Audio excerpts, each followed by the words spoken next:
Good morning, good afternoon, good evening, ladies and gentlemen, boys and girls. Welcome to Emergency Management Associates. We're coming to you from the Area Command, 392 miles west of Kitty Hawk Beach, good afternoon, good evening, North ladies Carolina. And gentlemen, boys and girls. Welcome to Emergency. Sorry about that. We want to welcome you to our program this evening. We do have a lot of things we want to talk about with you. We hope you're going to stay in tune with us tonight. I ask you all to please watch the entire program. Otherwise, you're not going to get much out of this broadcast. If you only stay here for a few minutes, you're not going to get anything. You're not going to get anything. We are a broadcast that explains emergencies, we explain disasters, and we discuss emergency and disaster preparedness. And that's exactly what we plan on doing this evening. This broadcast is Captain's Log, Stardate 7/11/2025. Captain's Log, Stardate 7/11/2025. Going to be a good day today, guys. It's going to be a good day. We want to welcome everybody who's already joined us here in the chat. We already have Demon Catman, one of our mods, Sleeping Volcano, one of our dear mods, that also has an EMA Quakes and Volcanoes chat over on Messenger. If you want to go over there, you can gain access to that chat. Sleeping Volcano does a great job chronologically putting up information about the earthquakes worldwide. We have Juanito from El Centro, California. He's here, a great member of our family here. We appreciate Juanito. Sergeant Johnson is here. Thank you for being here. Ready Now is here. Let's see who else is here. I think that's all we have here in the chat right now. I'm hoping that we have a lot more in the very near few minutes. Like I said, we have a lot to talk about, but I want to make sure that we have a following here before we get talking about it. I don't want to have to repeat myself when it comes to information that we're going to give you tonight. You need to be here. I hope you would be here.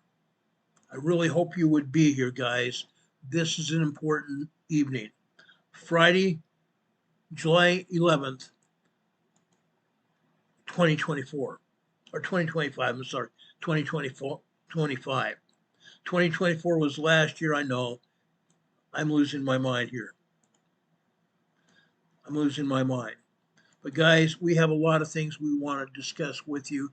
We hope you will find this program not just entertaining, but somewhat, actually not just educational and entertaining, but something that you want to pass on to those people you associate with on social media and with their families and friends as well.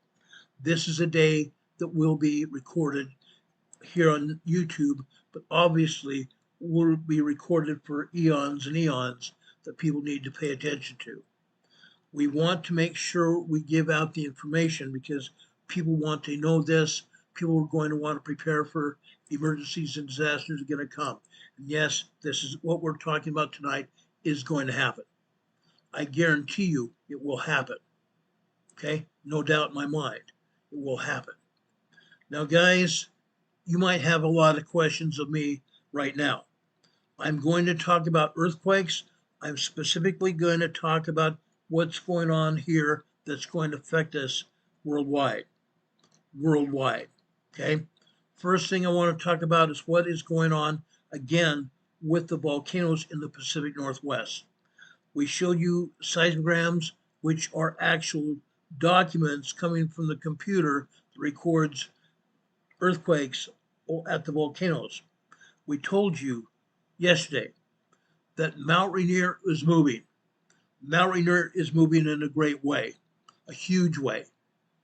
Okay? Huge way. There have been multiple earthquakes every day.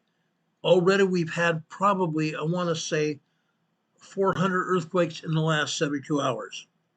400 earthquakes of substance in the last 72 hours, and even more before that. But what I'm talking about in the past 24 hours is this that is sitting in front of you right now. This again is Camp Sherman. Camp Sherman is a seismograph that sits over on the north side of Mount Rainier, the north side of Mount Rainier. It's been recording 3.0 to 4.0 earthquakes for the past 72 hours. Now, that is unheard of. This is literally unheard of. This does not normally happen on any given day, not as of late. Okay? Up until 6 months ago, we were not seeing this. We're maybe seeing microquakes that nobody feels, tremors that nobody feels, and also minor earthquakes nobody feels. Microquakes, tremors, and minor earthquakes nobody feels. But 3.0 to 4.0 earthquakes can be felt. 3.0, 3.9 are small earthquakes. 4.0 and larger are moderate earthquakes. And that's what we've been seeing here in the past 72 hours. At least, maybe even longer than that. This has been going on literally all week long. That's why we're talking about it tonight, which is Friday. Okay? Look at that earthquake down at the bottom on your left. Look at that earthquake down at the bottom of your left. You can't help but see it. There were multiple earthquakes there. Multiple earthquakes there, back to back. That seismic sequence probably lasted several seconds. But what I want to show you is this little small rectangle up here near the top left of this seismograph. What is it? That is called a magma churn signal. A magma churn signal. Magma churn signals exist when superheated magma hits the channel of the volcano. Superheated magma hits the channel of the volcano, and it's trying to erupt. Goes all the way up to the plug of the volcano. Okay? But this magma churn signal is typically 23 to 24 lines high. This one is not. This one is 1, 2, 3, 4, 5, 6, 7, 8. 8 lines high. That means the seismologists have turned this seismograph down to show only 33% of real world. 30 to 33% of real world. That's obnoxious. They're definitely not wanting to show us what is actually going on. I've talked about this time and time again over the years. This proves it again. We've proven it again and again and again over the years, but it's especially been going on during the last fury of earthquakes that have happened this week. Okay? This seismograph has been turned down to only show us 30 to 33% of what is actual real world, which means the earthquakes they're showing here that are on the, shall I say, vertical side, the lines here that are vertical are earthquakes. They're tremors. They're microquakes. Okay? The smaller lines here, the very small lines, are microquakes and tremors.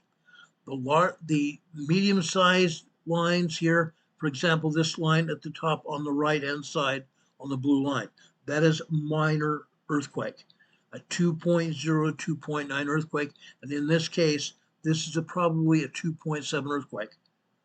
2.7 earthquake just by the looks of it, the length of the earthquake, the length of the vertical line. Now, let's go over to the left-hand side in the center top. Okay, this earthquake here, this long earthquake here on the black line. Okay, this earthquake happened just after 9 p.m. Just after 9 p.m. Go down to the bottom, we look at the time element here. This earthquake happened at approximately 9:10 p.m. last night.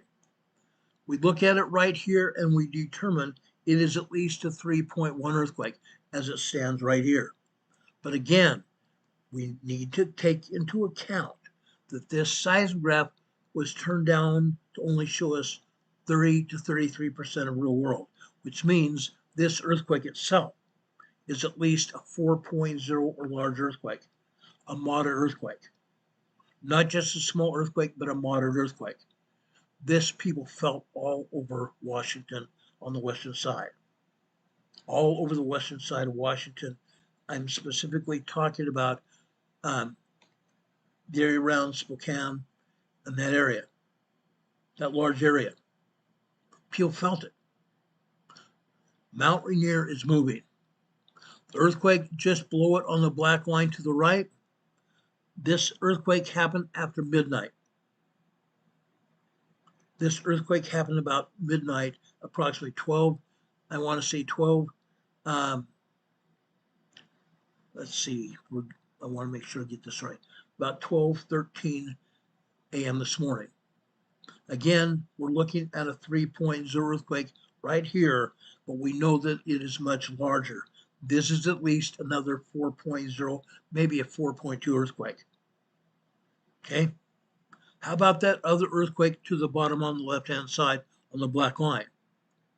This happened after 12 noon today, about 12:03 p.m. today. As it sits there, it looks like a 3.0 earthquake, but again, it is only 1/3 of the size it should be. Again, it is at least a 4.0, 4.2 earthquake. 4.2 earthquake. The one after that on the center right here, that happened after 12:30. That happened after 12:30. We look at the bottom here, it's about 12:11 or 12:41 p.m. today. 12:41 p.m. today, right here on the blue line. 12:30 over on the left-hand side, 12:41 right here. Mount Rainier is moving. It's moving in a big way. Right here we count 2, 3, 4, 5, maybe 6 3.0, 4.0 earthquakes here today. That is roughly approximately one-fifth of the earthquakes we have here on a daily basis. And this day is not over. This day is not over. As you see here, we're only showing up through and including approximately 12:30 here. 12:30 to 12:45 when I pull this seismograph. That is Pacific time. That is Pacific time. We still have another 8 hours to go. Actually, more than that, 11 hours to go. Okay? We're likely going to see twice as many earthquakes as this. Mount Rainier is moving to a great extent because it's going to erupt. It is going to erupt. Now, you might, and somebody asked me last night, when is it going to erupt? I don't know. It can erupt today, it can erupt tomorrow, it can re-erupt 2 weeks from now or 2 months from now. We don't know. This is the largest amount of earthquakes we've had here since 2009. We talked about this yesterday. I had my guest, Captain Ned, here last night, and we're talking about what's going on. This quake sequence could last for a long time. We don't know how long it will last, and we also know that Mount Rainier is trying to erupt. That's where we're at. Okay? We've had some trolls from the USBS here in the chat.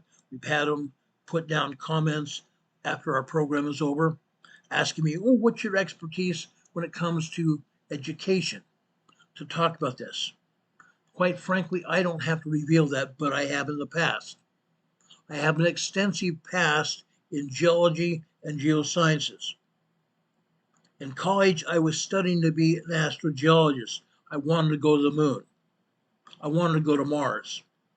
But I was cut off because I wore glasses. And I still wear glasses today. Now, people wear glasses up in space. They wear eyeglasses in launch sequence from rockets. Back in the day, they didn't when I was applying to NASA. Okay? But what I'm saying here is I have an extensive background in geology. I have extensive background in what we're talking about here. I know how to read seismographs. I've told you all this before. I'm trying to give you information so you'll also learn about what I've said and what we see here. You deserve to know. That's why we talk about it. That is exactly why we talk about here on Emergency Management Associates here on YouTube. Now, this is not the only seismogram I want to show you. I want to show you also Mount St. Helens. So let's go over here and bring up Mount St. Helens. Mount St. Helens is also moving. Mount St. Helens is also moving. I want to emphasize that. It's moving in a big way. Let's go over to the main seismogram from the Pacific Northwest Seismic Network here. This is it. This is Mount St. Helens East Dome. The seismograph sits on top of the plug of the volcano. This particular seismograph sits on the plug of the volcano. This is what they call East Dome, and the seismograph is a multi-channel seismograph. This particular seismogram comes from one of the channels, one of the three channels. This channel is the HHE channel. It's showing earthquakes that are happening here at Mount St. Helens. Now, we've had more earthquakes here at Mount St. Helens than they're showing here. Again, I want to tell you this. They have erased information.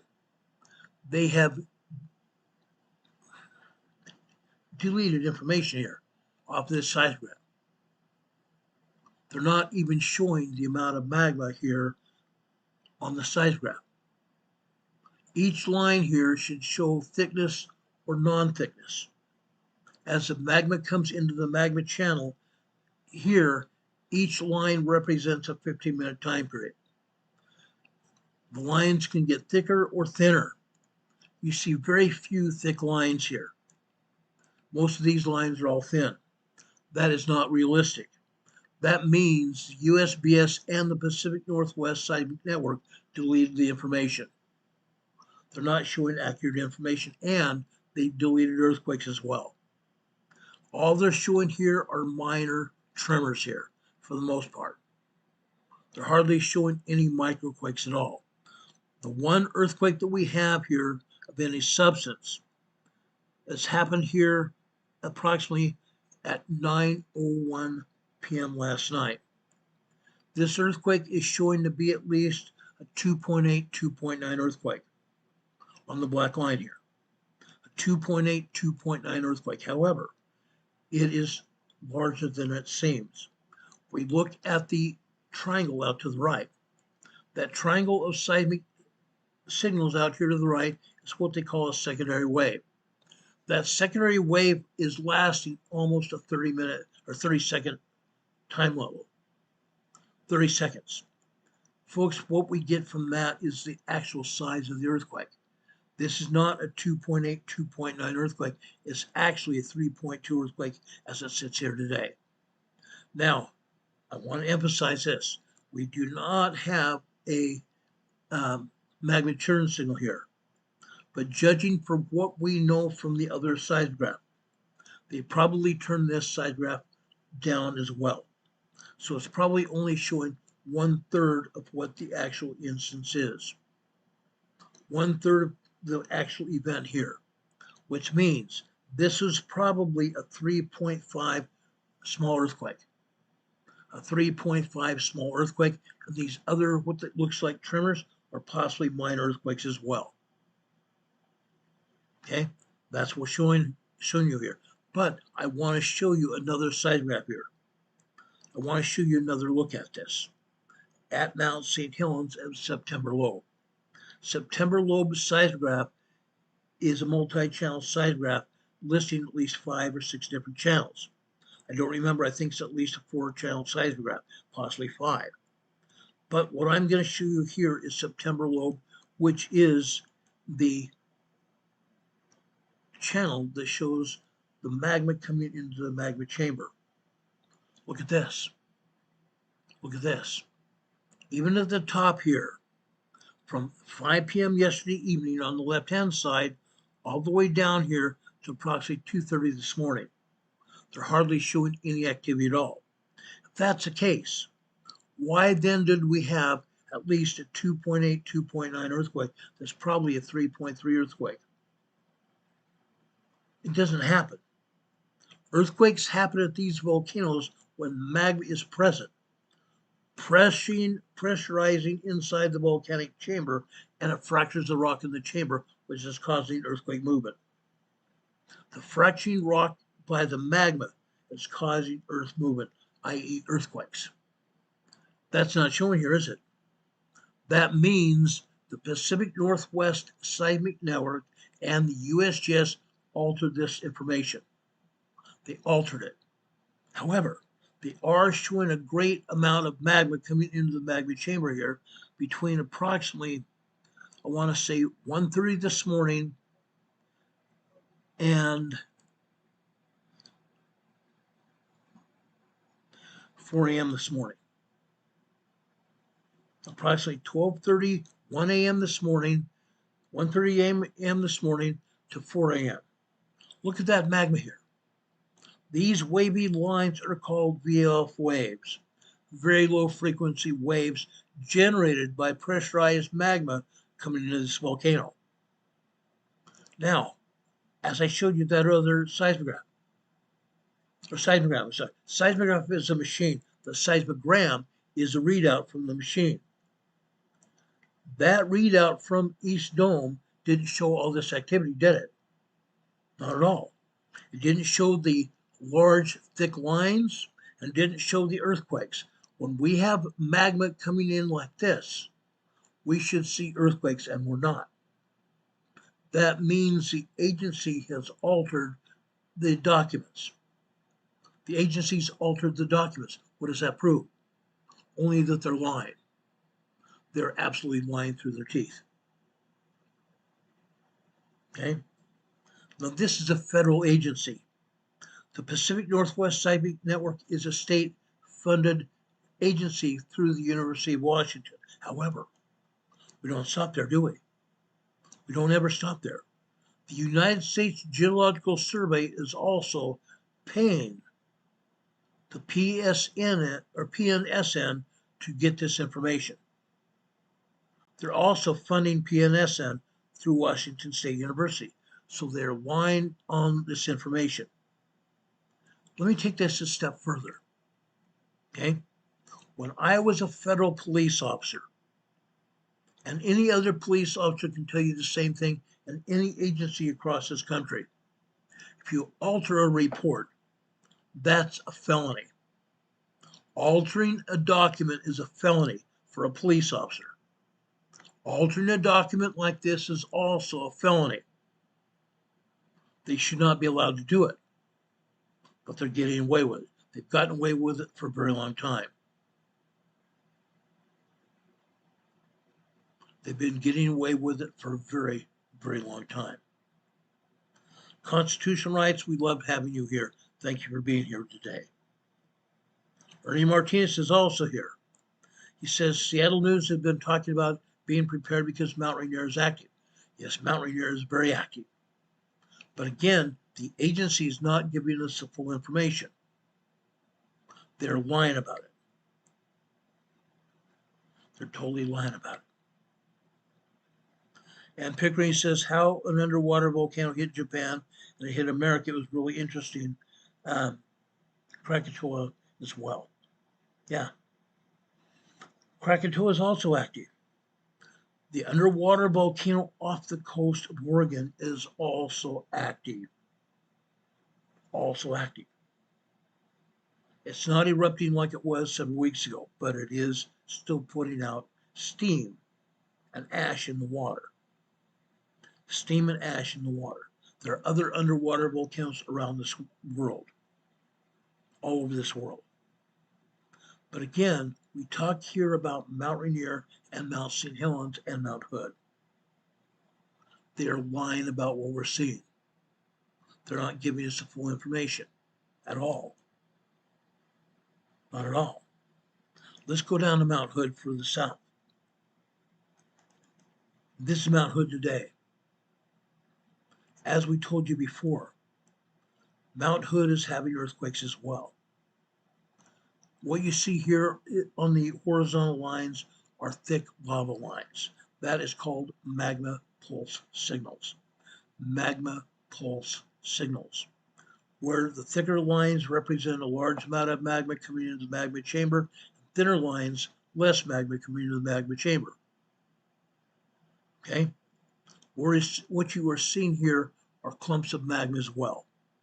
Clumps of magma coming in here. And you see these vertical lines going through the clumps of magma? Those are tremors here. Those are tremors. But again, they're not being honest with us at all. They have deleted, I'm going to repeat that again, they have deleted what they call the HHN channels from the seismograph at Mount Hood. They're not showing any activity on the HHN channels, which shows active VLF waves. Those active VLF waves we showed you at Mount St. Helens. The same thing is true about Mount Rainier.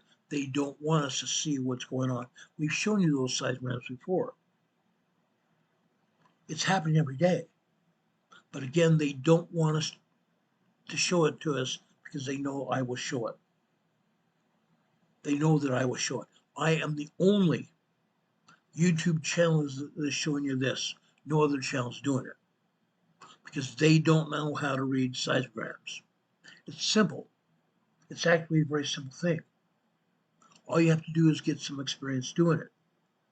I have 6.5 years experience doing this. I was trained. George R. is here. Thank you for being here, George. We appreciate you. And Pickering is here, like I said before. Thank you so much, guys. Okay? A lot is going on with these volcanoes, guys. Mount Rainier, Mount St. Helens, and to some extent Mount Hood are getting ready to erupt. Mount Rainier especially should be rated yellow caution. They should up the rating for Mount Rainier.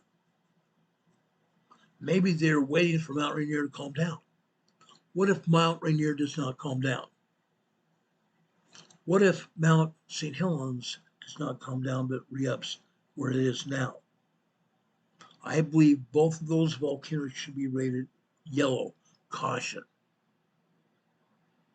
We know for a fact from the information I gave you last week and the week before, Mount Rainier is getting ready to erupt. They have already seen ash at the top of Mount Rainier. They have already seen ash at the top of Mount Rainier. In the past episodes of this program, I showed you pictures of Mount Rainier with the steam clouds over the top of the volcano. Steam clouds at the top of the volcano, meaning that steam is exiting the top of the volcano, and it's doing so putting ash out as well.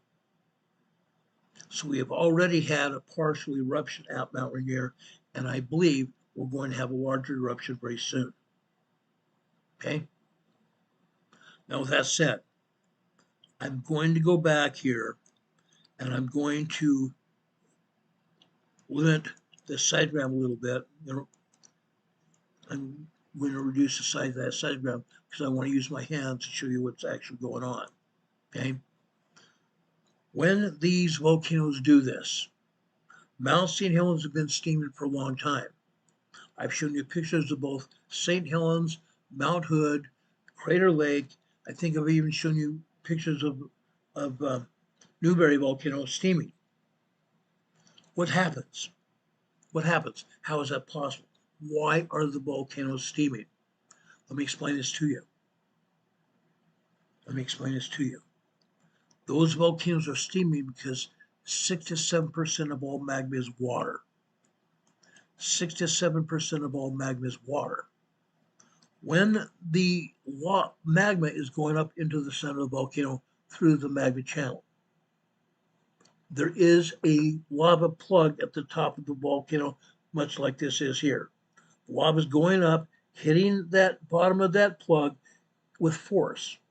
The magma is under pressure, hitting the plug of the volcano like this. When it hits that plug of the volcano, what happens?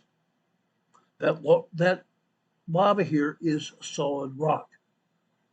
As it hits that solid rock, it's actually fracturing that rock. Tiny holes, tiny fractures develop in that rock. After a while of puncturing or hitting the bottom of that plug, it fractures that rock. And then The water in the magma is slowly releasing through those holes, just like this. Okay? As that hot vapor goes through those fractured holes in the rock. It's a physics lesson here. We're talking physics. Hot water, hot steam goes through any holes. What happens? It enlarges those holes, doesn't it? As those fractures in that rock have that steam going through them, those fractures get larger, larger and larger. The steam is going through Mount Rainier, Mount St. Helens, and even Mount Hood and the other volcanoes in the Cascade Mountain Range for a very long time. That steam is going through those holes in that plug. At some point in time, the magma hitting that plug constantly, those holes getting larger. At some point in time, that plug is going to disintegrate. It's going to pop. Then we're going to have a major eruption at the volcano. Why do I say major? It's going to be a catastrophic eruption. What do we have at the top of that volcano? We have a huge glacier, water, snow, covered with ash. When that hot lava hits that glacier ice, hits that snow, it's going to explode. Hot magma and water don't exist together on a normal basis, do they? When that happens, there's going to be a catastrophic explosion, a huge eruption. What's going to happen then? Can anybody tell me what's going to happen then? There's going to be lava flowing down the side of the volcano and water. That glacier is going to melt. That snow is going to melt. We've already seen snow on the side of Mount Rainier melting. We've seen pictures of Mount Rainier with melted snow. Usually that top of that volcano is really shielded with ice and snow all year long. It's not this year because this volcano is trying to erupt, getting ready for an eruption. And the agencies are lying about it. The agencies are totally lying about it. They don't want anybody to know exactly what's happening.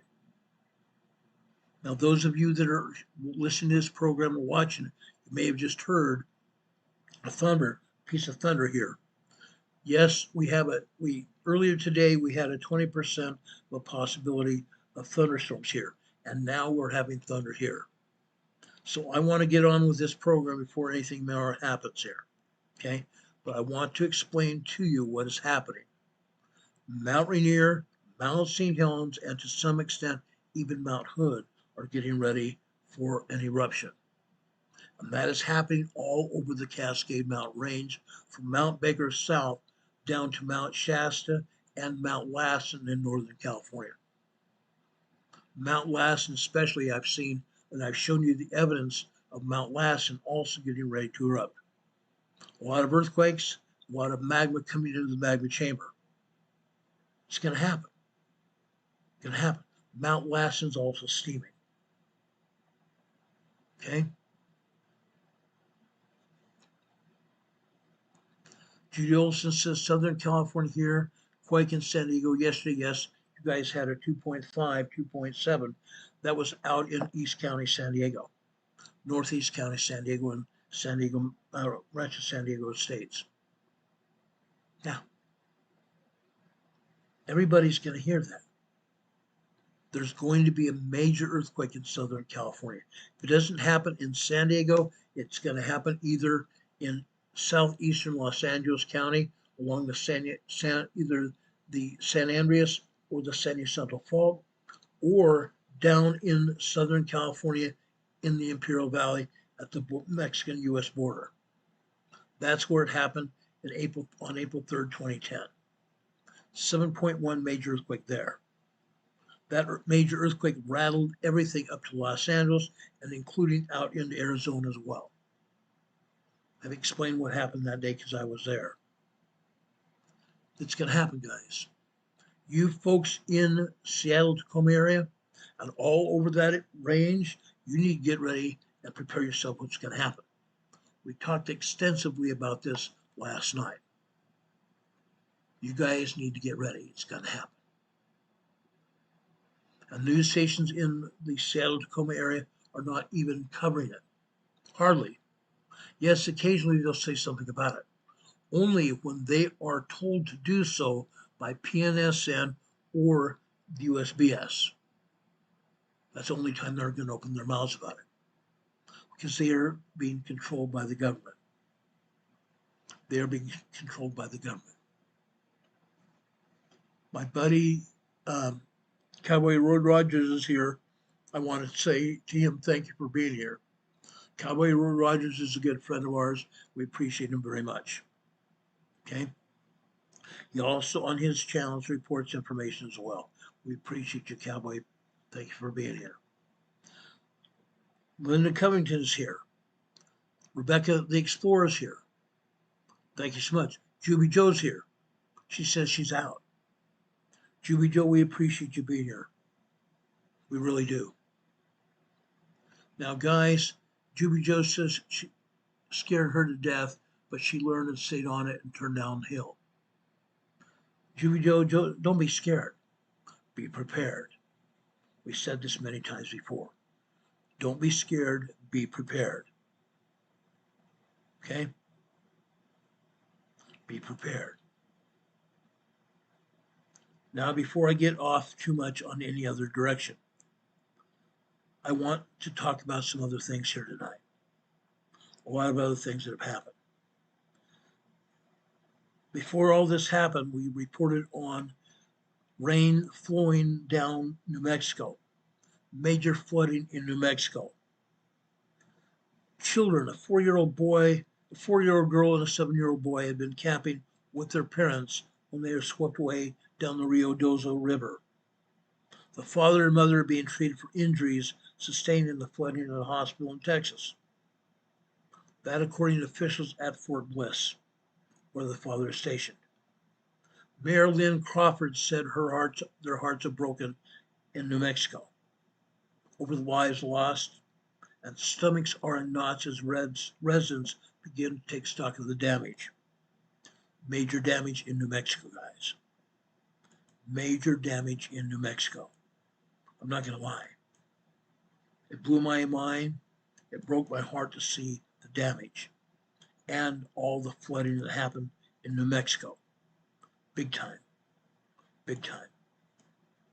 My heart, Carol's heart, and many other hearts are broken over what's happened and the lives are lost over New Mexico. Very bad thing. Residents in New Mexico are beginning to take stock of the damage, just like they're doing in Texas.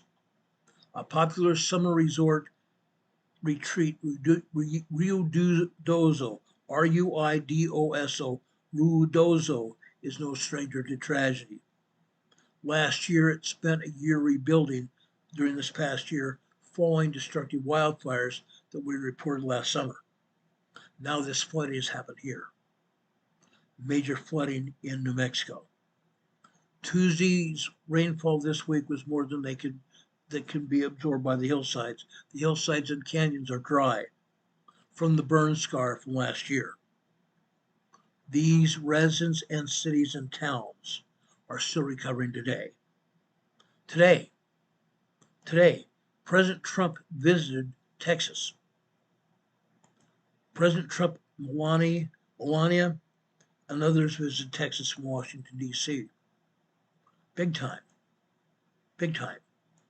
One, they wanted to pay tribute to the families that lost loved ones in the flooding in Texas. And I'm very thankful that they did.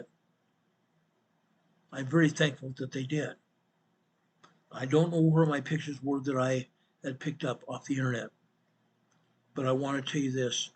Melania and President Trump's hearts were broken by what they saw today. They were taken through the destruction. They saw what happened.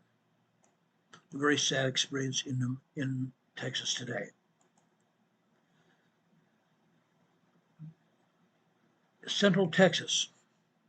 The Guadalupe River caused 120 people to die.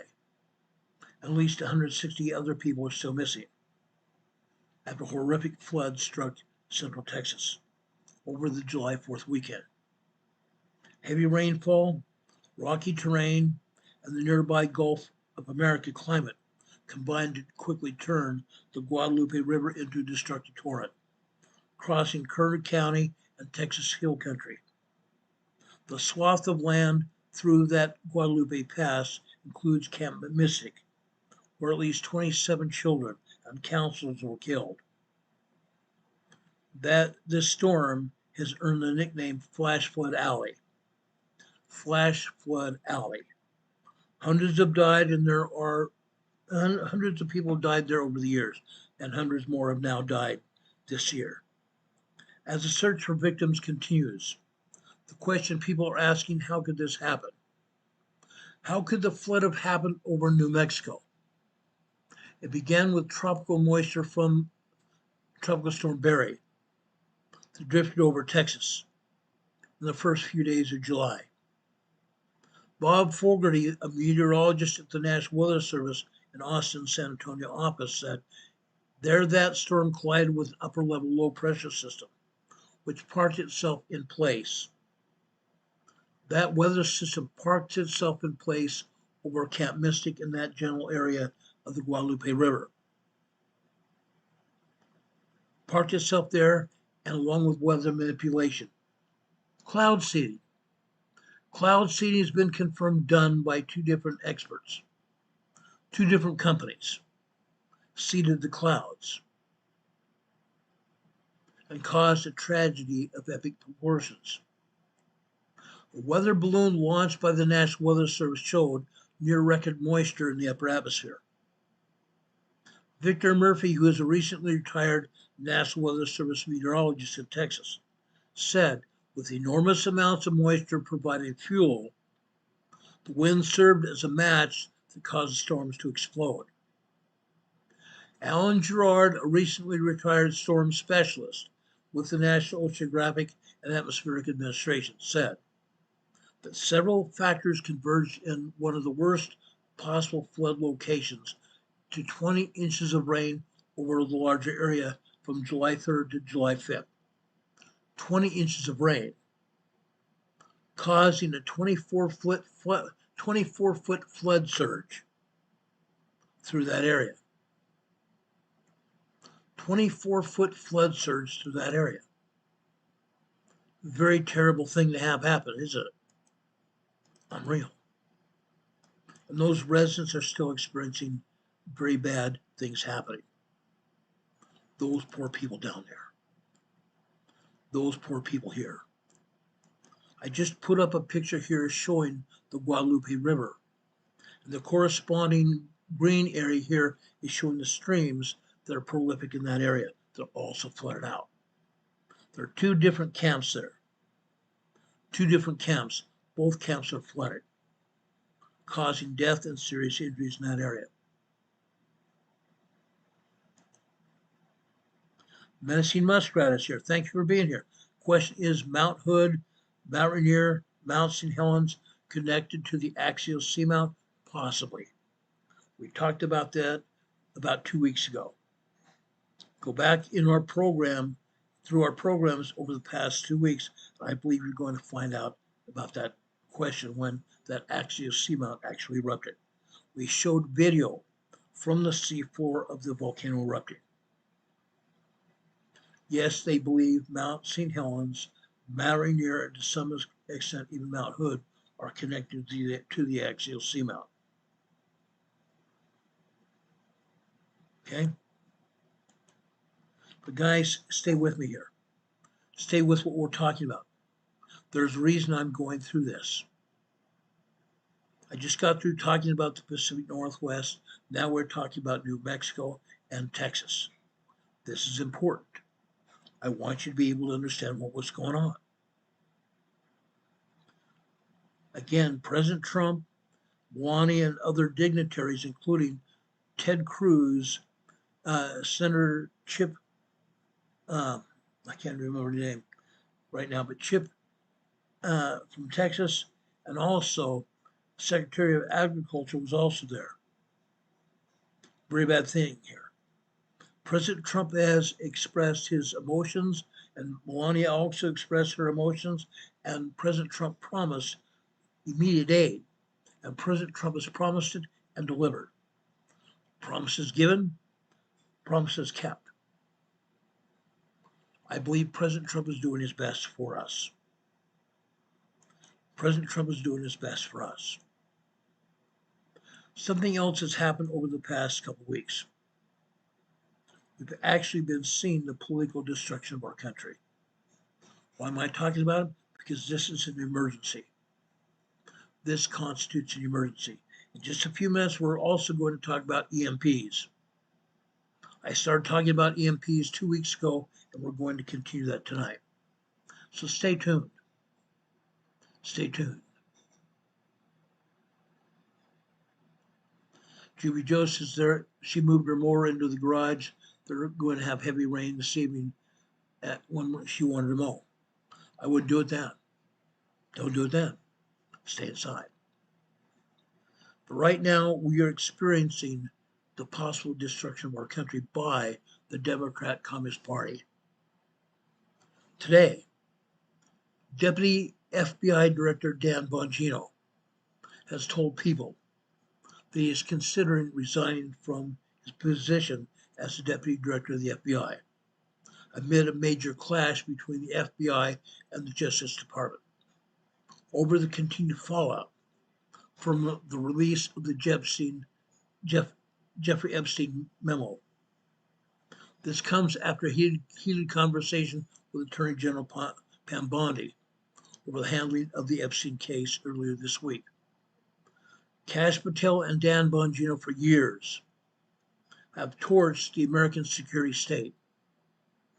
They have torched the American security state because the security of the state of this country has been bad. Dan Bongino and Kash Patel have torched the Democrat Party. The Democrat Party has continued to conceal the furious secrets about Jeffrey Epstein. The infighting over this case came to a head during a Wednesday meeting, which included Dan Bongino, FBI Director Pam Bondi, and not FBI Director Pam Bondi, but Attorney General Pam Bondi and FBI Director Kash Patel, and the White House Chief of Staff Susie Wiles. Bongino and Kash Patel were confronted about whether they were behind a story that said that the FBI wanted more information released, but was ultimately stymied by the Department of Justice, i.e. Pam Bondi. Bongino said he denied leaking information. He denied leaking information to the people. News Nation published a story with information they said they got from Dan Bongino, but he denied putting it out. He defended the review that was included in that article. Our sources reached out to Bongino and the FBI for comment. The sources cautioned that Bongino had not made up his mind what he was going to do, and it was possible that he might stay in his position. But again, Dan Bongino threatened to leave his position at the FBI today, and even last night. I believe the first hints of it was last night. This episode comes as many of President Trump's closest advisors, both inside and outside the White House, have grown increasingly frustrated with Pam Bondi's handling of the so-called Epstein files. Following days of very intense criticism from some of the president's most devoted supporters. Multiple sources said Bongino did not come to work today, fueling speculation that he had quit over the issue. One of the sources said that as of this afternoon, he had not left his position, but the whole thing has been a complete mess and no one is happy. As you know, Epstein is a disgraced financier. Jeffrey Epstein was rich, a billionaire. He's also a convicted sex offender who allegedly died several years back. Epstein, whose criminal case has long captured significant public attention, in part because of his ties to wealthy and high-profile people, including Bill Clinton. In August 2019, while he was awaiting trial in a federal criminal case, Epstein was allegedly found unresponsive in his cell in New York's Metropolitan Correctional Center. We reported on this one happened.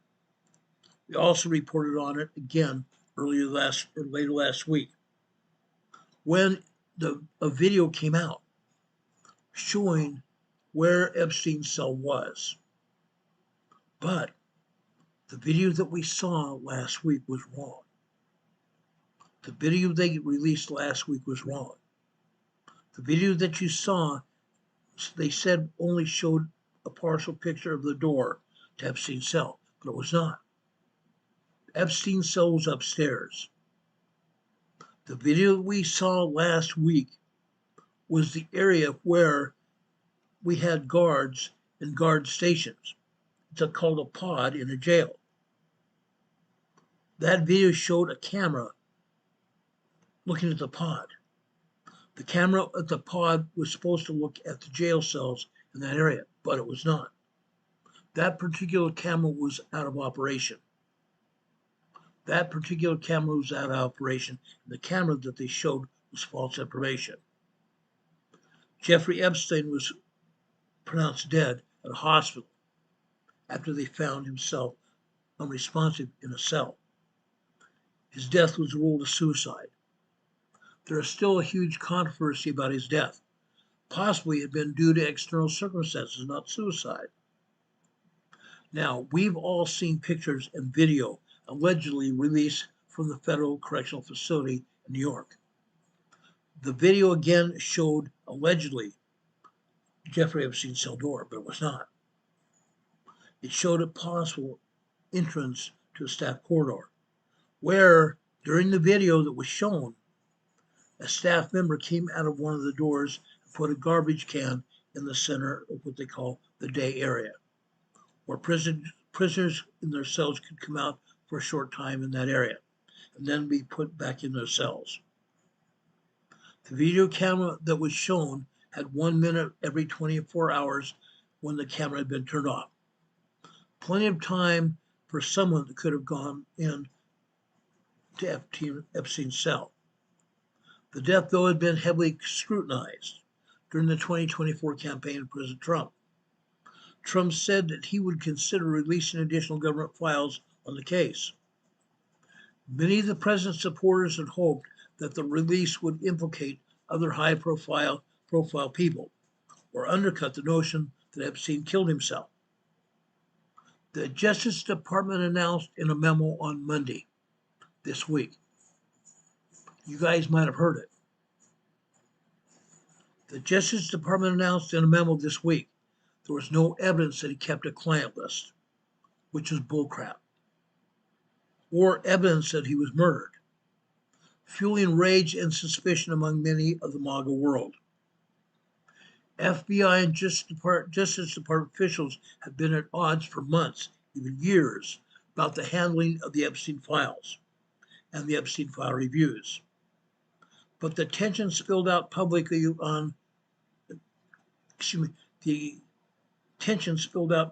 today when far-right reporter investigator Laura Loomer got involved.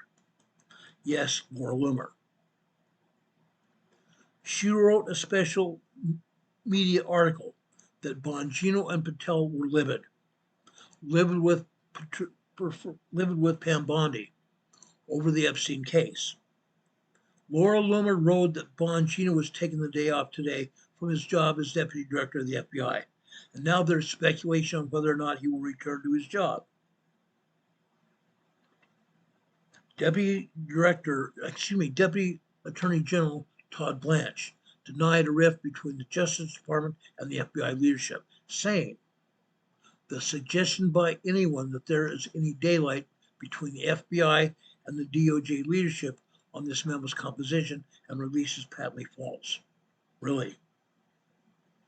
Pam Bondi orchestrated an event at the White House in February with pro-Trump social media influencers to present binders of Epstein-related documents, though she later faced criticism when MAGA influencers realized most of the documents had been public for years. Those documents had been public for years. Kash Patel had minimal involvement. Kash Patel had minimal involvement in that event because what was he at the time? He was not even the FBI director, although he was hinted at being the FBI director in the short time future. More recently, Dan Bongino repeated promises that the files would be released, even as he tried to downplay their contents. At least one of Bongino's frustrations relates to a 10-hour surveillance video taken outside Epstein's Manhattan jail cell the day he died. As the investigators spent weeks combing through the records related to the Epstein investigation, Dan Bongino discovered the video, the person spoken about. The deputy director was elated by the discovery. He said it was definitive evidence that Epstein had not been murdered, they say. You may have seen the interview on the news media when he and Kash Patel spoke to Maria Bartiromo. But after the video was released, members of the public and the press observed that the video jumped forward, cutting out 60 seconds, as I said. But Pam Bondi has publicly said that the outdated recording system that produced the video resets every day at midnight. The same minute is skipped. That same minute is skipped every day because that recording equipment was outdated. Really? Theories about what happened are out there. But theories about what happened that moment was blamed internally on the oversight. Pam Bongino has nothing to do with it. Really? Why hasn't she said anything about it? Except that it's missing. Kash Patel and Dan Bongino have privately expressed frustration for months over the Department of Justice's handling of the case, stemming in part from an earlier interview with Bondi, when she implied that the FBI was still reviewing the case. While it had already been turned over to the Department of Justice, the case had been turned over to the DOJ. But Pam Bondi was saying that the FBI was still reviewing it. Many people in and out of the government have now called for Attorney General Bondi's resignation over this huge flap. Director Patel and Deputy Director Bongino have expressed great displeasure regarding what has happened. They have also called for Bondi's resignation. Because of everything that has happened with the politics today, I totally agree with what's happened.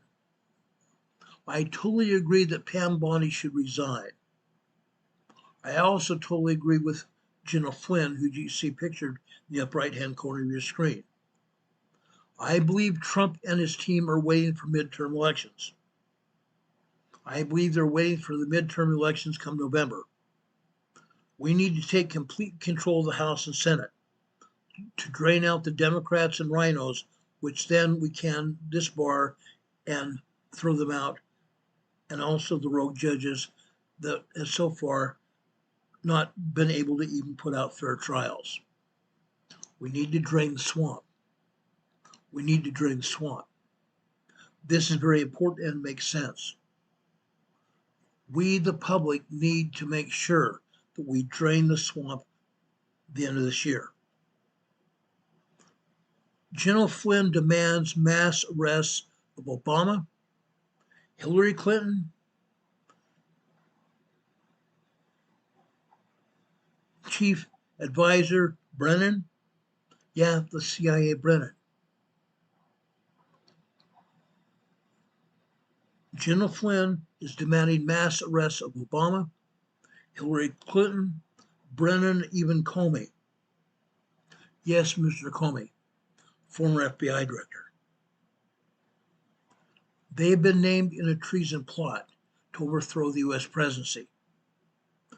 Obama, Clinton, Brennan, and Comey have been named in a treasonous plot to overthrow the U.S. presidency.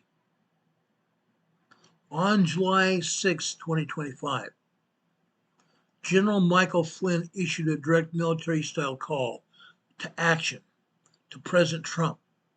Arrest the traitors now or lose the republic forever. Arrest the traitors now or lose the republic forever. General Flynn has had enough. The former NSA chief framed and destroyed the Obama regime in 2017. Now he has turned his full focus on architects of the Russiagate coup. Yes, the Russiagate coup. And he's naming names. Obama? Yes, President Barack Hussein Obama. CIA Brennan. Joseph Clapper, also from the CIA. And James Comey, the former FBI director. They are all in cahoots. According to General Flynn, and we've reported on this in the past, but according to General Flynn, this wasn't just politics. It was an intelligence community insurrection. An intelligence community insurrection coordinated through federal partners. I'm sorry, not federal, but foreign partners. Foreign partners, China and Russia. Media collaborators, the mainstream media, and black budget psyops. The black budget psyops. What does that mean? George Soros. Their goal? To eliminate President Trump and terminate American sovereignty. What happened last year? What happened July 13th? They tried to assassinate President Trump. And then the former director of the FBI has had very little help putting forth any information.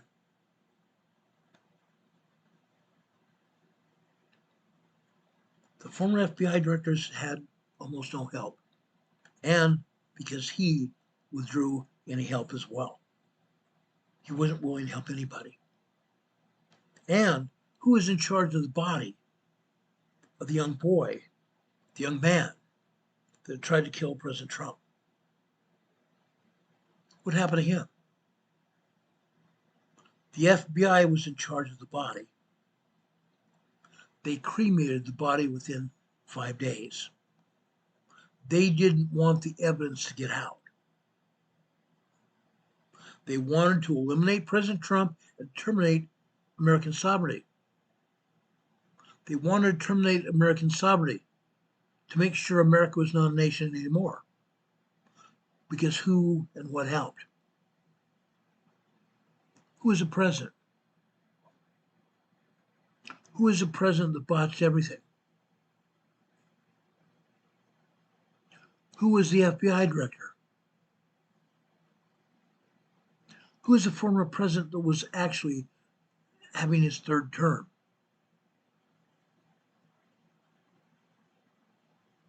Yeah. Those men were in cahoots. Those men were committing an insurrection to eliminate President Trump and also to eliminate our country as we know it. General Flynn's exact words are this: no one's getting arrested. There doesn't even appear to be an investigation. They tried to overthrow the presidency of the United States. That's called treason. That is called treason, ladies and gentlemen. That's war. John Ratcliffe of the CIA. The Ratcliffe documents are now declassified. Anyone can see them. The Ratcliffe CIA documents could prove that the CIA, the FBI, and the NSA leaders used fabricated intelligence, including the fake Steele dossier, the Hillary Clinton fake Steele dossier, to justify surveillance, illegal surveillance. FISA court documents impuged. The FISA documents were bad stuff, yet that was allowed. That was allowed. They wanted to justify surveillance, and impeachment of the president, and global propaganda, all to stop President Trump. The operation was approved by Obama himself and funneled through Susan Rice and John Podesta and executed via the Global Engagement Center, a NATO-linked PSYOP hub disguised as a think tank. Yes, disguised as a think tank. General Flynn is sounding the alarm, the final alarm to keep this country together. These state criminals, guys, these state criminals are still free. They're still trying to sabotage President Trump from the inside. They're still trying to run operations through the World Economic Forum and their World Economic Forum proxies, even through Soros and other district attorneys throughout this country. Soros-funded district attorneys throughout this country, and United Nations-aligned non-governmental organizations, NGOs. Yes, the United Nations. As I've said before, I believe the United Nations should be thrown out of this country and never allowed to return.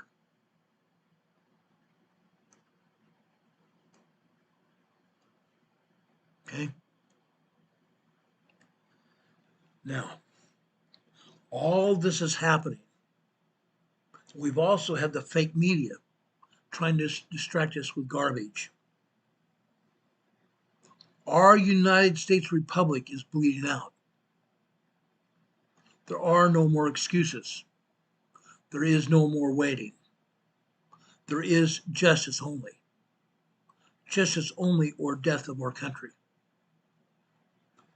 Heidi Petrick just gave us another 5 Emergency Management Associates memberships. To Angel Rains, Miss Jackson NC, I believe that means North Carolina. Welcome, Amy, for being here. Or Miss Jackson for being here. Amy Fox also here. Miss Dragon is here. And Enlightened One is also here. All 5 of you received 1-month memberships here to the EMA family here. I ask you now to thank Heidi Petrick for giving you 1-month memberships to our EMA family member here on the channel. We appreciate that, Heidi. God bless you and thank you for doing that. Heidi, as I said last night, continues to support this channel like this, and we appreciate it very much. Thank you for that. Now, as General Flynn said, the only thing we can do now is have justice. Justice. Mary Luck is here. She says, hi, Ron. Messy Muskrat is still here. Wow, that's awesome, Heidi. Yes, it is. Now, getting back to this. We need to get rid of the deep state. General Flynn is telling us to get rid of the deep state, and he's encouraging President Trump to do so. I hope President Trump realizes that. I believe he does. President Trump knows. General Flynn knows. The people know. The clock is expired. The names that I read you are public. The names that I read you are public, guys. I'm going to also add Susan Rice and John Podesta to that because they aided President Obama with what he's done.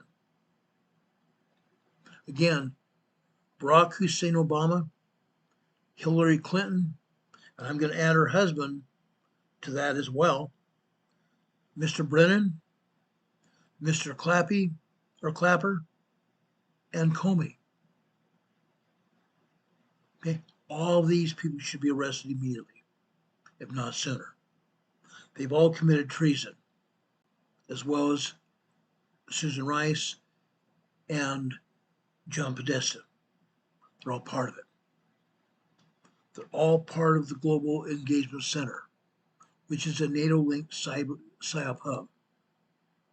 They need to be arrested immediately. If the crimes now are confirmed, guys, these crimes are confirmed, and if Trump does not launch a full-scale military tribunal now, the deep state wins. The window is closing and the hammer must fall. The window is closing and the hammer must fall. Trump stood. Trump has fought. Now it's our turn, yours and mine. It's our turn to roar. It's our turn as human beings and citizens of this country to roar. The deep state and George Soros have been executing the riots that we've seen. The riots that are continuing to happen in Los Angeles, Chicago, New York, and other locations around this country, including in Texas. Yes, we are arresting deep state people there. We are also arresting illegal aliens there. That must continue. We must round up all of the illegal aliens, including the gangbangers, MS-13, and Tren de Aragua. We must arrest all Islamic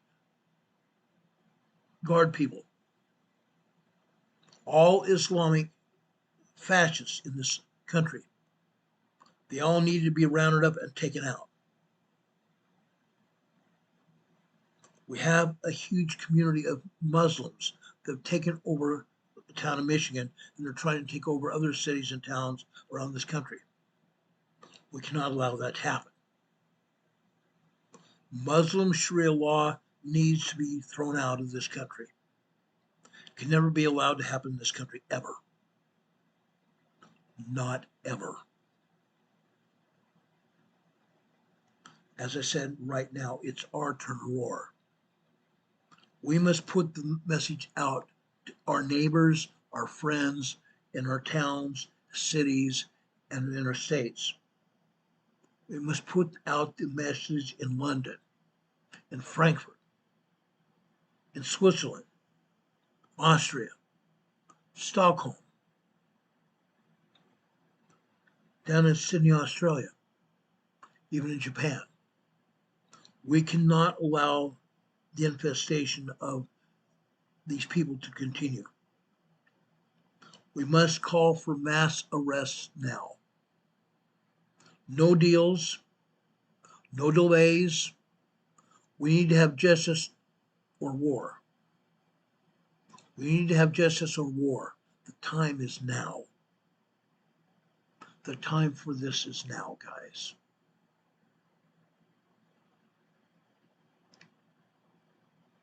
Cam is here in the chat. Thank you for being here, Cam. We appreciate your help being here.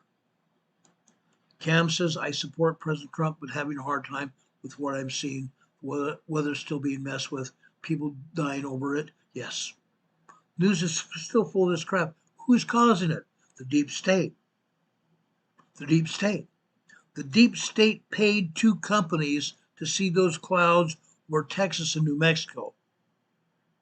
They paid 2 companies to put the sodium, I can't remember what it's called, right off the top of my head now. But they see the clouds, caused it to rain more heavily. They had government satellite photos of the cloud systems. They knew it was going to happen. They knew the storms were right to happen. But they seeded the clouds to make more rain, which caused the rivers and streams overflow and cause death and destruction. That's what happened. Heidi Petrick says we need and we must clean house immediately or there'll be no house to clean. I totally agree. Just as General Flynn said, we need to clean house and we need to clean house now. Now, before I finish this program, I want to talk about electromagnetic pulse. Okay? We talked about the electromagnetic pulse happening from the sun. Solar flares erupting from the sun. Electromagnetic radiation coming to the earth like this. Electromagnetic radiation coming from the earth like this, covering the entire earth, knocking out our solar grids, not our solar grids, but our power grids. Knocking out our power grids, guys. This could happen, yes. But I'm going to talk about something else. It's not just the sun that could knock it out. Over the past few years, speculation has risen around whether North Korea or any other nation could detonate a nuclear weapon over the United States. We talked about this last week. Then it would create an electromagnetic pulse, knock out all electricity for weeks or even months or years. Yes, the EMP could do that. This doomsday hypothesis has been promoted by a former CIA director. Interesting, huh? We just got through naming them. Brennan and Clapper. And a commission set up by Congress. And a book by newsman Ted Koppel talking about the end of the world. A sobering new engineering study by industry experts. Yes, industry experts, guys. Industry experts found that key equipment on the grid can be protected from any EMP. Key equipment on the grid can be protected from any such EMP, even if it could happen. Even if it could happen, the resulting blackouts could affect a few states. The resulting blackouts could affect a few states, but would not turn the United States into a complete backdrop for The Walking Dead. We talked about it. Chemosane gas still high. Eggs are still high. We paid $13 for a flat of eggs 2 weeks ago. Gas is still high. Gas is still high. It went down to $2.65 a gallon 3 weeks ago. Then after we took out Iran, then the gas prices skyrocketed to $3 a penny. It's come down to $2.85 where we live now. A far cry from what it was even 3 weeks ago. Prices have skyrocketed for almost everything in the stores, and also medicine. A study by the Electric Power Research Institute, EPRI, which is a utility-funded research organization, found that existing technology can protect, again, it can protect various components from the electrical grid and to buffer it from the effects of solar flares. We have existing technology to protect the electrical components of our grid and also buffer those components from the effects of solar flares, lightning strikes, and even an EMP from a nuclear device, all at the same time. A 3-for-1 surge protector, if you will. A 3-for-1 surge protector. We have strong technical basis for what impacts of an EMP might be. Randy Horton, who is a project manager for the EPRI, and he's author of the report that I was talking about, it was released earlier today. He says that is one thing that didn't exist before now. The possibility to protect our electrical grid from an EMP, a solar flare, or even a nuclear blast, all at the same time. Mr. Horton says that the EPRI technicians have worked with experts at the Department of Energy labs at Los Alamos and Sandia to simulate some effects of an EMP on substations and distribution systems. They also did real-world testing of electrical equipment at an EPR lab here in Charlotte, North Carolina. That's where I got this study. The study took 3 years to complete. The study looks at the effects of 3 kinds of energy spawned by nuclear detonation. The first high energy waves occur in just a few nanoseconds, and it's called an E1. An E1. The second wave is called an E2. It would last up to a second, and it could fry electrical systems the way a lightning strike does, unless those systems are properly grounded. Properly grounded.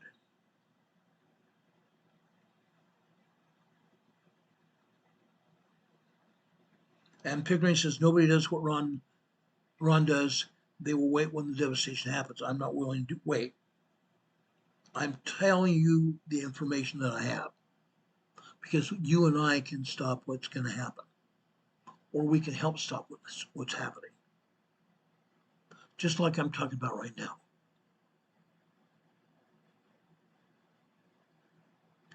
Spunky Sugar's here in the chat. Thanks for being here, by the way. Spunky Sugar says Trump signed the executive order 13865 titled Coordinating National Resilience to Electromagnetic Pulses. It was signed on March 26, 2019. You're absolutely right. You're absolutely right. Even back then, Trump was working on this, and he's still working on it now. Okay? Now, we talked about the nanoseconds called an E1, the second called an E2, which again lasts seconds, could fry an electrical system unless it's properly grounded. The effects of an E2 wave on the grid are expected to be minimal. The effects of the E2 wave are expected to be minimal. The third kind of wave can last for tens of seconds. That's similar to what utility operators might expect from a low frequency, long duration solar flare or a geomagnetic storm. Okay, let me repeat that. Effects of an E2 wave lasting several seconds on the grid. Actually, I'm sorry, the E2 wave lasts 1 second. The third wave, E3, lasts several seconds.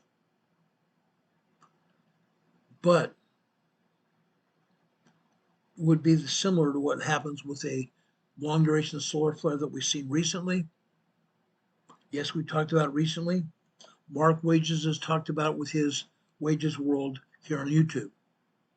Mark Wages is an expert when it comes to these solar flares. The third wave can last for tens of seconds and is similar to what utility operators could expect from a low frequency, long duration solar flare or a geomagnetic storm. A geomagnetic storm, guys. We talked about that before too.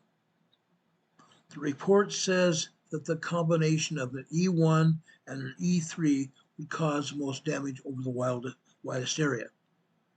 A combination of an E1 event and an E3 event would cause the most damage over the widest area. Let's remember that.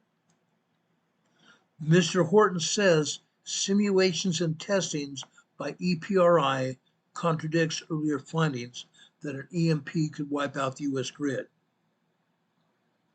He said you could have a regional voltage collapse.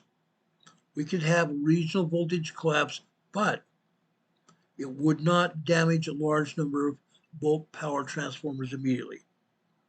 It would not damage a bulk of transformers immediately. That was a difference in our finding. There were some studies that said you could damage hundreds of transformers. We just didn't find it. We just didn't find it happening. Some members of the EMP Commission have argued for the past decade that an attack would destroy the electrical grid.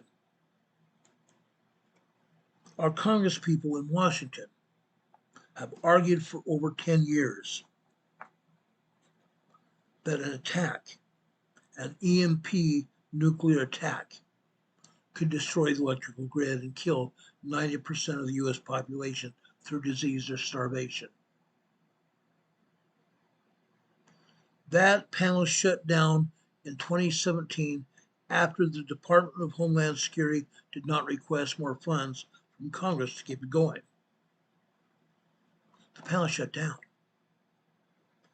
Now, apart from the electrical power industry, the Pentagon has been conducting its own classified tests about potential effects from such an event on military installations. Yes, military installations. When I was a federal police officer in the late 80s, early 90s, I saw the military conducting part of the study. Why? Because they wanted to make sure their military installations would survive an attack.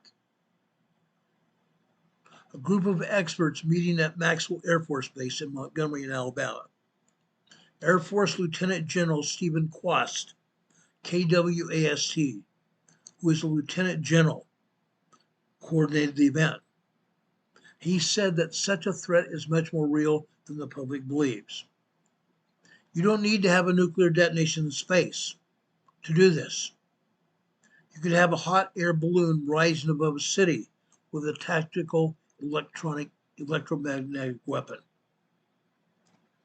Again, he said that you could have a hot air balloon rising above a city with a tactical electromagnetic weapon, a nuclear device.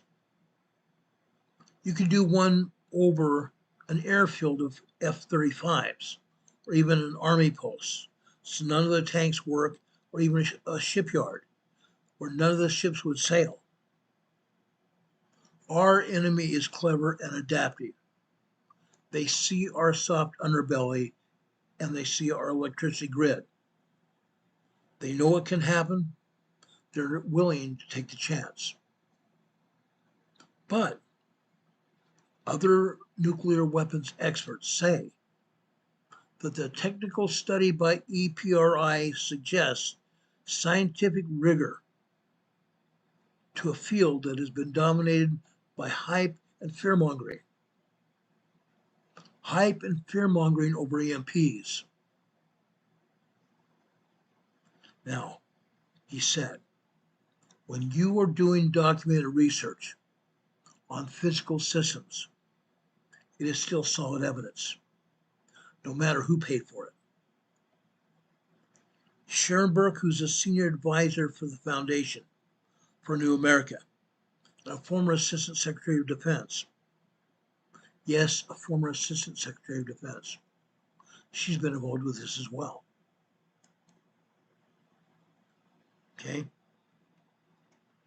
She said the threat is much more real than the public believes. You don't need to have a nuclear detonation in space to do this. You don't need to have a nuclear detonation in space. That one balloon could do it.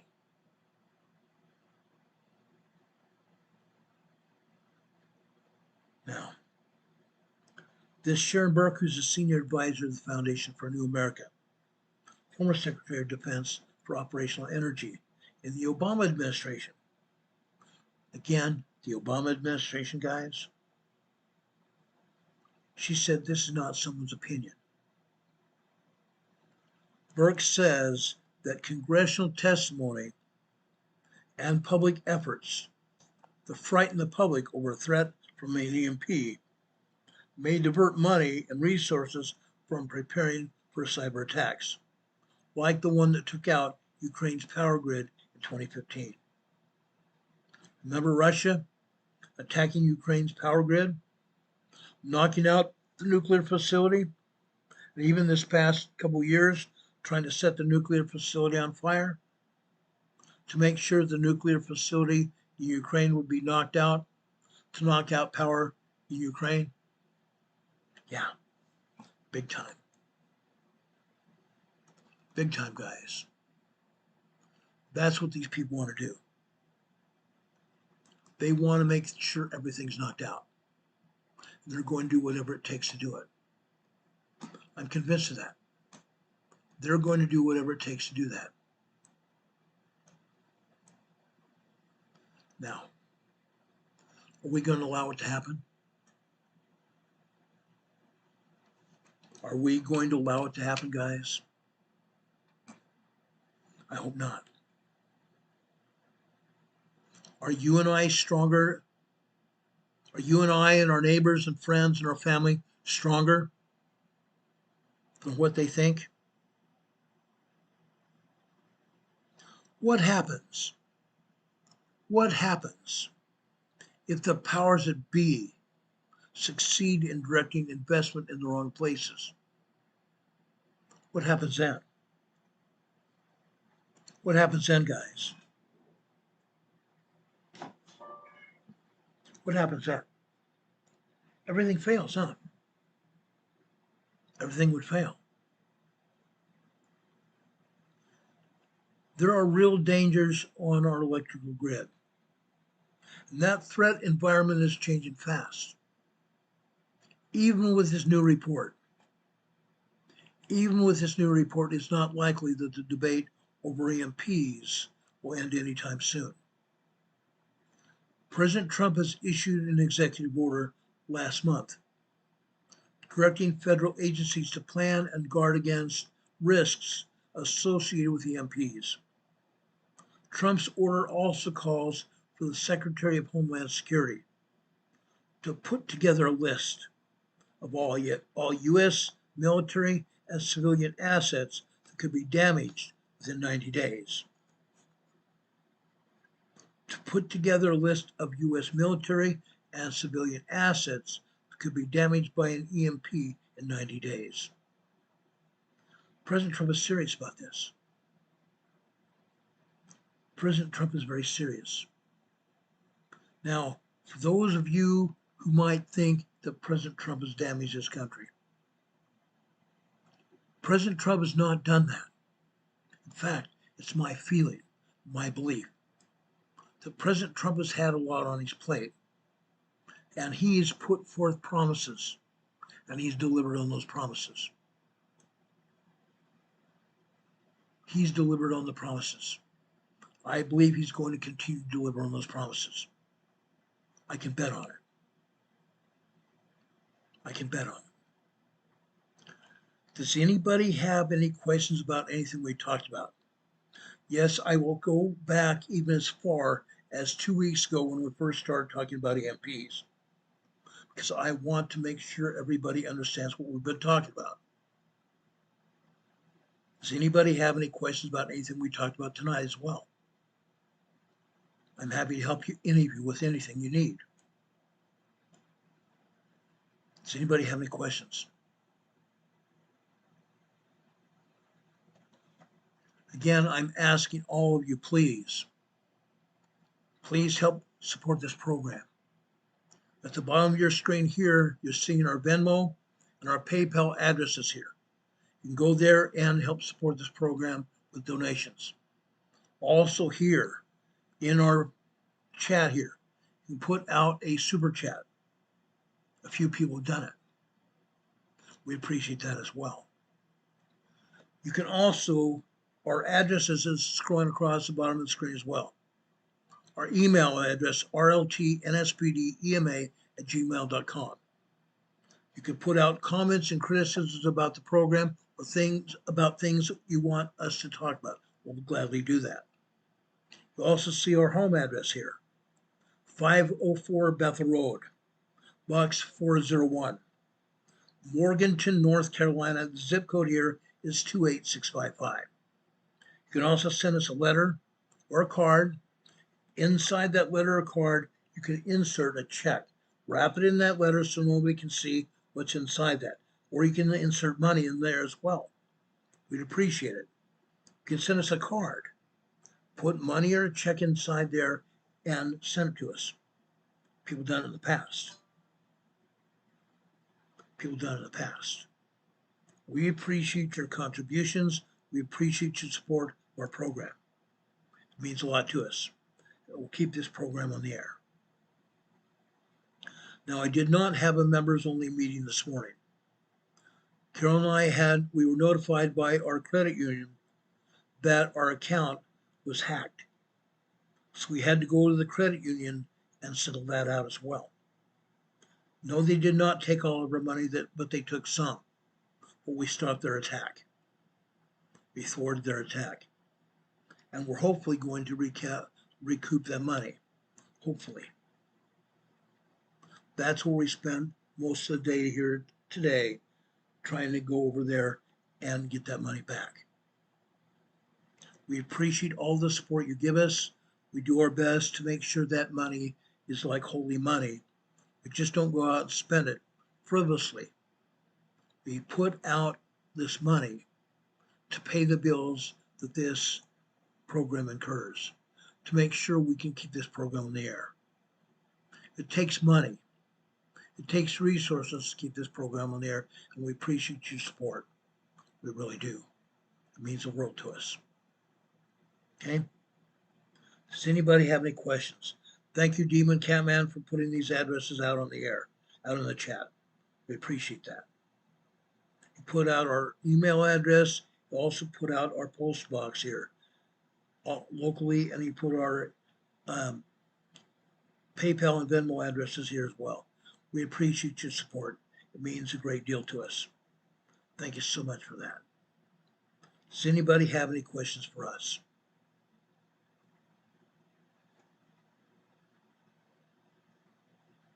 Again, I would ask you to please, before you leave tonight, please give us a thumbs up if you've appreciated the information we provided tonight.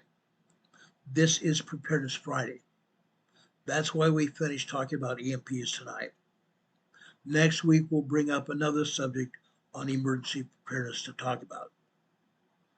We believe everyone needs to be prepared for emergencies, including earthquakes and volcanic eruptions, EMPs, grid down situations, storms of any kind, whether it be tornadoes, hurricanes, whether it be any other kind of storm that could happen.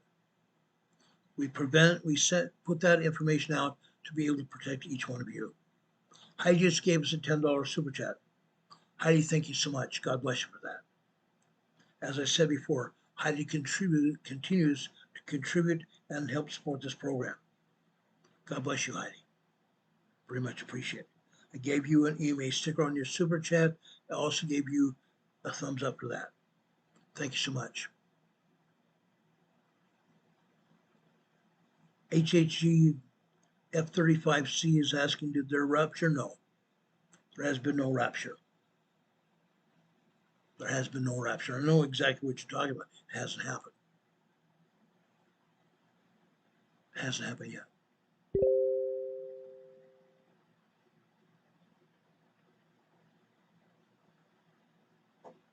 Is there going to be a rapture? That depends on what you mean as a rapture.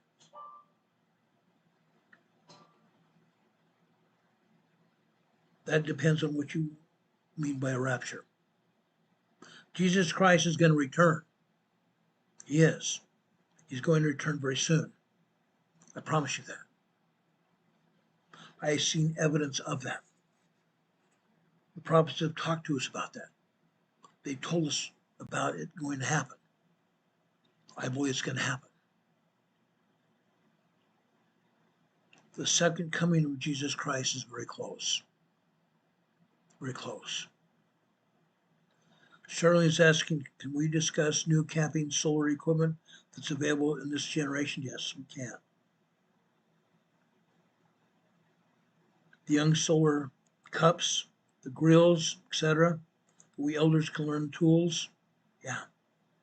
Yes, they exist. They do exist. In fact, in our emergency preparedness kit in the closet right over here, across from my studio here, in that emergency preparedness kit, we have a solar kettle. They call it a solar kettle.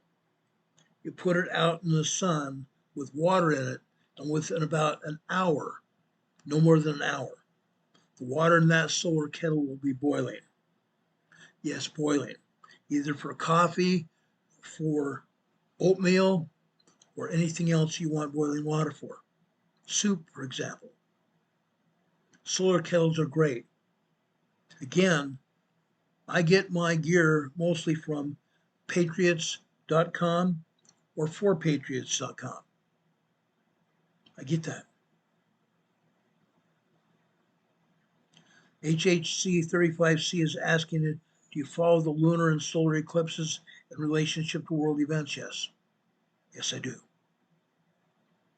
Now, guys, what you need to realize, just because we have a world event does not mean that the sun did it or any other planetary alignment did that.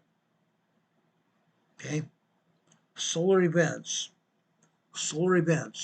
EMPs, solar events throw out plasma radiation to the Earth. It heats up the Earth. It goes through our atmosphere, heats up the crust of the Earth, it heats up the plates.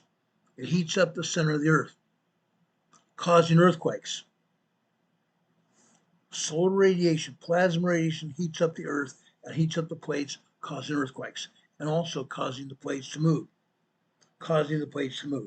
We've talked to you about this. Okay? That does that. Planetary alignments put out electromagnetic radiation.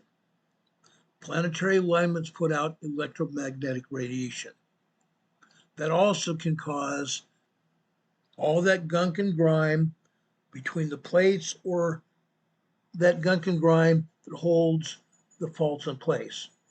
Can cause all that sand, all that biological material, all that gravel, all that dirt to heat up, turning into a slimy, oily-like substance, causing the plates more freely to move like this, causing an earthquake. That happens. Both the sun and the planetary alignments can cause the plates and the faults to heat up. That's a fact. Shirley is saying she wishes to gain the solar equipment for survival knowledge. I will do that next week. I will make sure we do that next week. We'll talk about survival equipment next week on our Friday preparation podcast. Any other questions?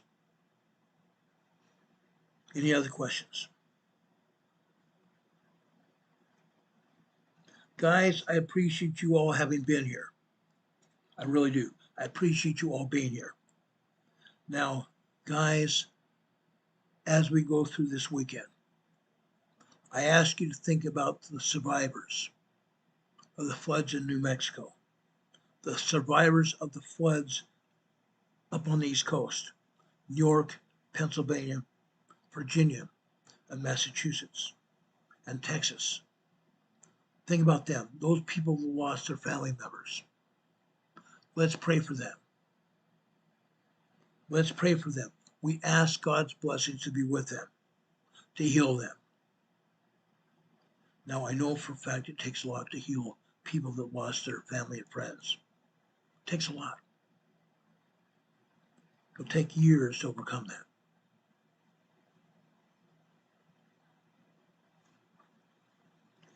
Menacing Muskrat is saying is asking, will Atlas 31 have any influence on these volcanoes? I don't know. I will come back with an answer for you next week. I promise you that. I will come back with an answer for that later this next week.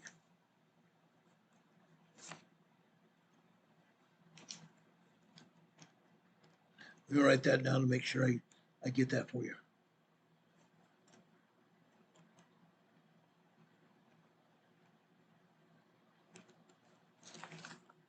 Okay, I just wrote that down. Thank you. Sharon is asking, is that ancient volcanic field near Capelin, New Mexico, deemed active now potentially? Yes, it's active. It's active. As I said before, if you know volcanoes, guess what? That huge lava plume, the magma plume down under the South Pacific Ocean, down coming from the core of the Earth. Huge magma plume coming up, going up into the crust of the Earth, with magma going through magma channels to all the volcanoes worldwide. All the volcanoes worldwide are active. They're not dormant, not by a long shot.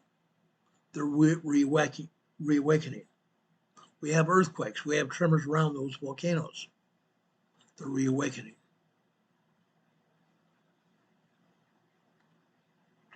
Now, when you see the earthquakes happening, you know for a fact what's going on because we talked about it.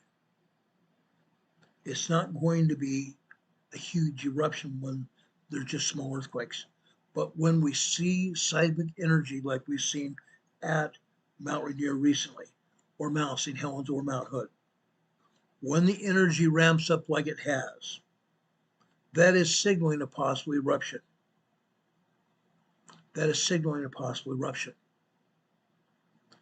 Now, I want to go back like we said about Mount St. Helens back in 1980. What happened on that March day in 1980? Huge eruption of Mount St. Helens. What happened 3 weeks prior to that? 3 weeks prior to that, USGS evacuated Mount St. Helens, didn't they? Then there was about 3 or 4 days where things calmed down.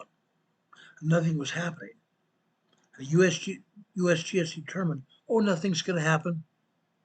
Let us avoid that alert we put out. And let's let those people back into the mountain. People that had cabins and houses on the mountain. People are out there hiking. Even one USGS scientist went back to Mount St. Helens. 2 days later, all those people were dead. 57 people dead. Just because things ramp down for a short time doesn't mean the episode is over. We need to remember that. Yes, things have calmed down somewhat from yesterday into today, but it doesn't mean it's over. Let's don't put our guard down. Let's keep our eye on the ball. Let's keep our eye on the ball here.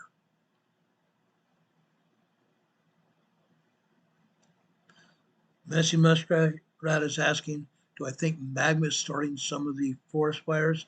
Yes, I believe it has. I'm not saying specifically it has today or yesterday, but it has in the past.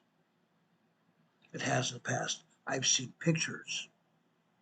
I've seen pictures of magma that's come up just beneath the surface that has the heat. Yes, magma has thousands of degrees of heat. 2,000, 3,000 degrees of heat comes up right below the surface and ignites the roots of plants. It ignites the roots of plants and even causes fires beneath the surface to burn, causing the plants on the surface to burn as well. I've seen it happen. I've seen it happen too many times. It happens, guys. It happens. Do we have any questions?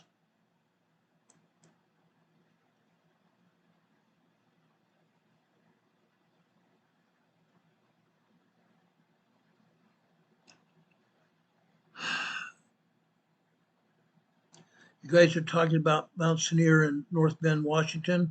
Was the volcano? Could that one be active? Could be. I don't think it's necessarily active. I think it's going into a period of reactivity. It's going into a period of reactivity. I don't think that particular mountain or volcano is going into eruptive status right now. But as I said, all of the volcanoes worldwide are reactivating.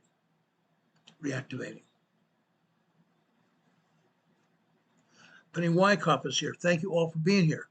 Now, while I'm talking about Penny and Messy Muskrat and others, guys, please, if you're not subscribed to our program, please subscribe, and also click on that little bell icon. There's a little bell icon right next to the subscription button. Click on it. When you click on it, you'll see a drop-down menu of 3 items come up. Click on the word ALL, all. When you do that, you'll get notified when we come on the air. But be advised, this venue, YouTube, It's not like this program. They put this program down every time I turn around. They unsubscribe people all the time. Now, folks, I urge you all to also make sure your subscriptions are current. If you're not subscribed, please resubscribe and also click on that little notification bell. You may not always get notified when we come on the air. Many of our mods don't get notified at all. Don Potoka is one of my best friends, is not here tonight. Rob52 is not here tonight. There are times when they do not get notified when we come on the air. I believe both of them know when we come on the air, but Rob also has a volunteer job he goes to on Friday afternoons, so I can understand that. Don Potoka's had some doctor's appointments, so I understand that. But even they have been unsubscribed by YouTube, and they are our mods. I have been unsubscribed from my own channel, and I've had to resubscribe. Unreal. So make sure you still subscribe to this channel. Make sure you get notified when we come on the air. Okay? Also hit the like button. Hit the thumbs up button. That lets YouTube know that you're serious about this channel. You want this channel to succeed and want this channel here. When YouTube sees a lot of thumbs up, they also let other people on YouTube know about our program. Yes, they also let other people know about our program. So thumbs up is a very real analytical factor. Also, when you come to this program, don't automatically come in here for 10 or 15 minutes, think that you've seen all. YouTube also uses the number of minutes or hours that you spend on this channel. If you only spend a few minutes, you're not going to get anything out of what we said. You won't. YouTube says, oh, he's only on the air for 2 hours or an hour and a half. He's not really serious, and most people are only spending 15 or 20 minutes. No, that's not true. But YouTube would like us to think that. Folks, please subscribe. Come here, watch our program. Don't just stay for 15 or 20 minutes. Stay for the entire program. That way you hear what we're saying. That way you are prepared for what's going to happen. We've had a lot of important events excuse me, that we talked about. We want to make sure you get that information. We want to make sure you get that information. Messy Muskrat is saying, question, so does this magma resurfacing cause a drought situation too? No. The atmosphere, our atmosphere around us creates a drought situation. Weather manipulation. Weather manipulation.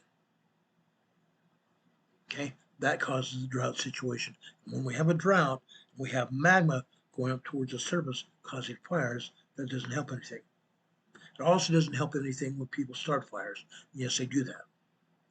I know for a fact they do because I have caught people starting fires. Don't do it. There are police and unmarked vehicles out there patrolling the outskirts of your cities and towns. There are police and unmarked vehicles patrolling the outskirts of your cities and towns, helping protect those areas that could catch on fire. If we catch them, they're going to go to jail.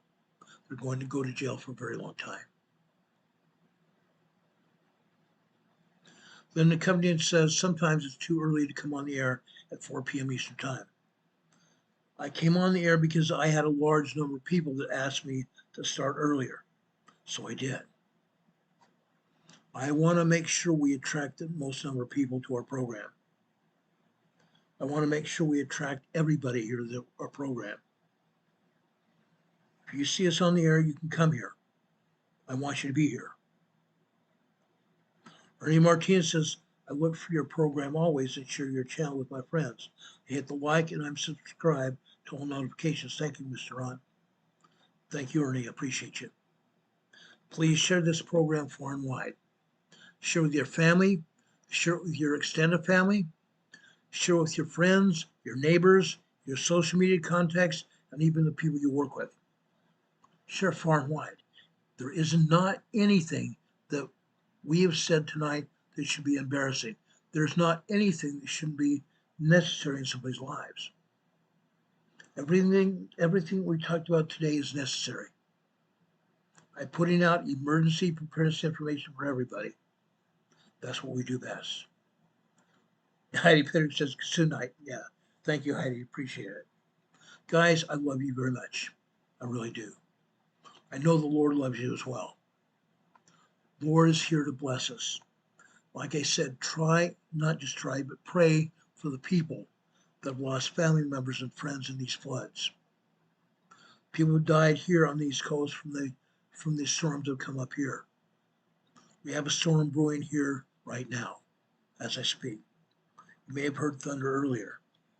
It's existed. It's here. Guys, I ask the Lord to bless you. I ask the Lord to be with you this day and always.